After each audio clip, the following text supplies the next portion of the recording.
Hello, my little fifth grade historians. How are we today?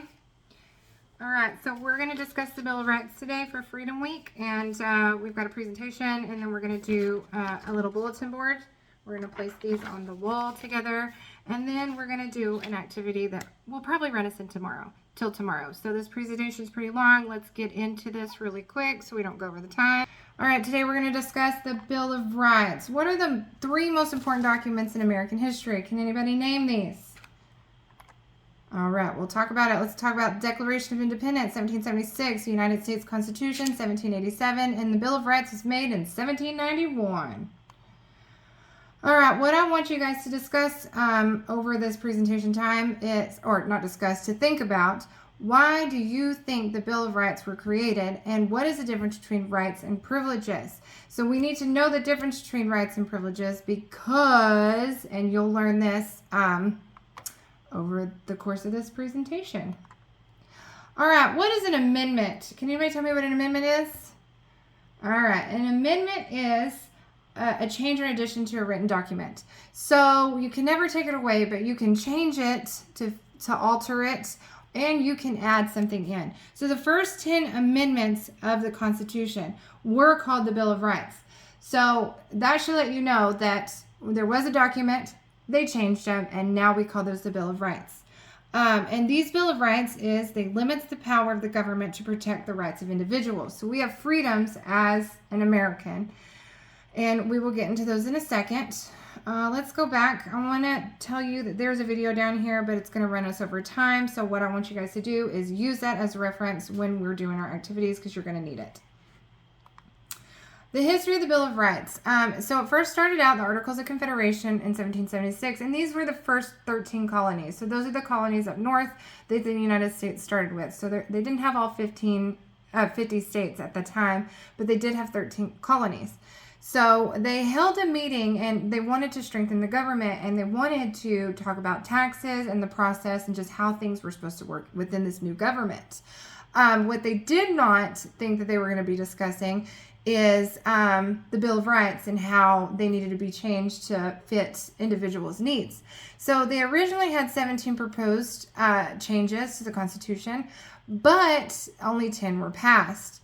So, and who came up with this was John Madison, and he is known as father of the Constitution. Now, it wasn't just him. Our founding fathers got together. They all had to agree on, 10 things. And those you'll see at the bottom of this page. And I'm sure you can recognize a couple of these names. Our founding fathers. So the First Amendment is our 5 freedoms: religion, speech, press, which is what you read and what you publish. Assemble is how you gather, and then petition. You can petition to change anything within the law. The second one protects our rights to own and carry, and there have been many debates over this one over the years. I'm sure you've heard about it. The third amendment is quartering soldiers. What does quartering mean? Does anybody know? And you might want to write this one down, because quartering means to take in somebody into your house. Most likely it'll be soldiers of some sort. And this happened in the American Revolution, and citizens didn't like this. The people of America didn't like this because it was an economic hardship, which is, financial is the money. They didn't have the money to do this, and they had privacy issues, of course, because you are letting a stranger into your home. So the Fourth Amendment is rules on searching and seizures. So what does seizures mean? Seizures is when you take something away. So the government cannot go into your house and search through your things and take your things out of there unless they have written permission. So written permission just means you go to a judge and they let you know, yes, there is a cause for you to go. There's a reason for you to go in there, but they can't just willy-nilly go in there into your house. The Fifth Amendment is trial by jury, and you're innocent until you're proven guilty. So if you ever heard, I plead the fifth, this is what they're talking about.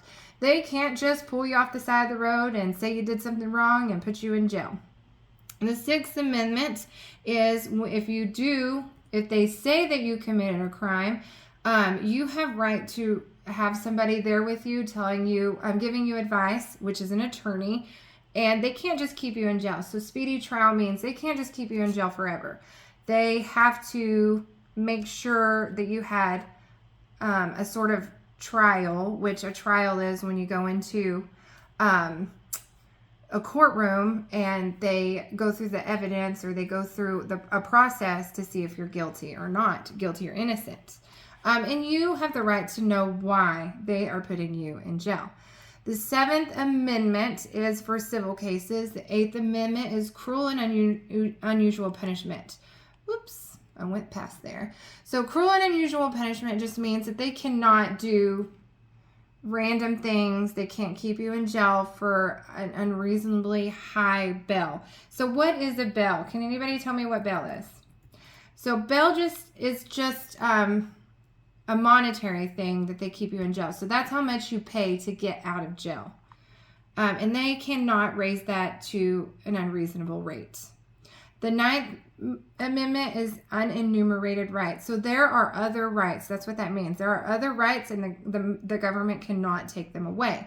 The 10th Amendment is rights reserved for the state and the people. So government's power stops with the Constitution.